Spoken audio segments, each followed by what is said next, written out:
Hello everyone, good morning. সবাই কেমন আছো? আশা করছি সবাই খুব ভালো আছো, আর আমিও কিন্তু ভালো আছি। চলে এসেছি আবারও একটি নতুন ভিডিও নিয়ে। তো দেখো, রোজ দিনের মতন চলে এসেছি রান্নাঘরে চা বানিয়ে নিতে। তো চা বানিয়ে নিচ্ছি এখানে।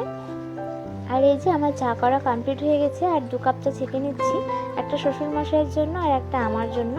তো চা ছাকা কমপ্লিট হয়ে গেছে, তারপর শ্বশুরমশাইকে দিয়ে দিলাম। আর এই যে এখানে এখন আমি চা বিস্কিট নিয়ে বসে পড়েছি চা খেতে। তো তারপর দেখো, চা খাওয়া কমপ্লিট করে আমি এগুলো সব কেটে নিয়েছি। পেঁয়াজ দিয়ে করব করলার তরকারি করব, আর এটা হচ্ছে মিষ্টি কুমড়াটা কালো জিরা কাঁচা লঙ্কা দিয়ে ভাজা করব, বেশ ভালো লাগে খেতে। তার এই যে দেখো, আমি কিন্তু রান্নাও বসিয়ে দিয়েছি।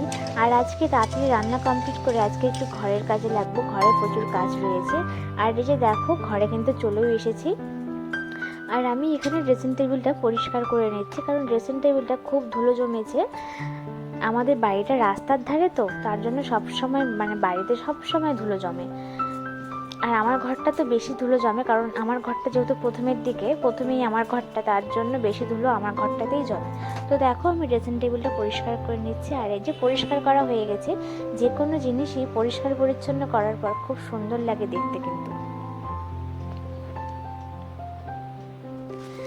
আর এই যে দেখো, গুনগুনের ডেলি ইউজের যে র্যাকটা, এটা আমি গুছিয়ে নিচ্ছি। এখানে ওর ডেলি ইউজে সবসময় জামা কাপড়, প্যান্ট, তারপরে ওর ডাইপার, টিস্যু, তোয়ালে, কাঁথা, এই সমস্ত কিছু থাকে।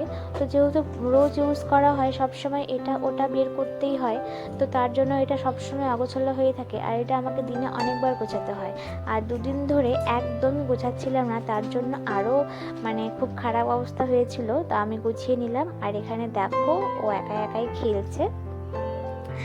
তো ওকে যেহেতু স্নান করাবো, তো আমি ওকে একটু খাইয়ে নিই স্নান করার আগে, যেহেতু একদম গোটা গায়ে ফেলে গোটা মুখে মাখিয়ে দেয়, তার জন্য খাওয়ানোর আগে স্নান করানোর আগে একবার ওকে খাইয়ে দিই।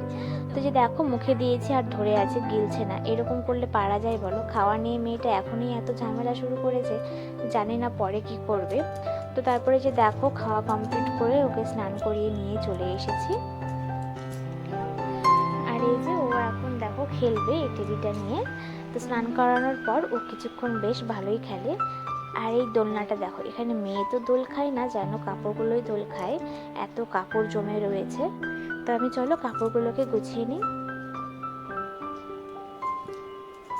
আসলে আগে না রোজ ঘর গোছাতাম, একটু কাপড় জমা হয়ে থাকলেই আমি গুছিয়ে নিতাম।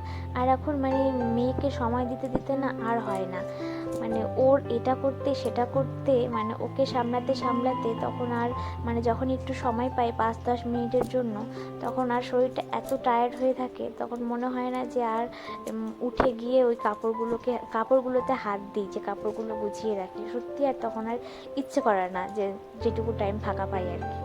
তো যাই হোক, এই যে আমি এখন গুছিয়ে নিচ্ছি। আর এই যে মেয়েকে খাওয়াচ্ছিলাম না, সরি, আমি জল খাচ্ছিলাম। তো জলের মুখটা খুলতে গিয়ে এমনভাবে বোতলটা পড়ে গিয়েছে, তো গোটা বিছানা ভিজে গেছে। তো বিছানার চাদরটা আমি পাল্টে দিলাম দেখো। আর এখন ওই তোমার 2টোর মতো হবে। তো এই যে আমার বিছানা চাদর পাল্টানো কমপ্লিট হয়ে গেছে।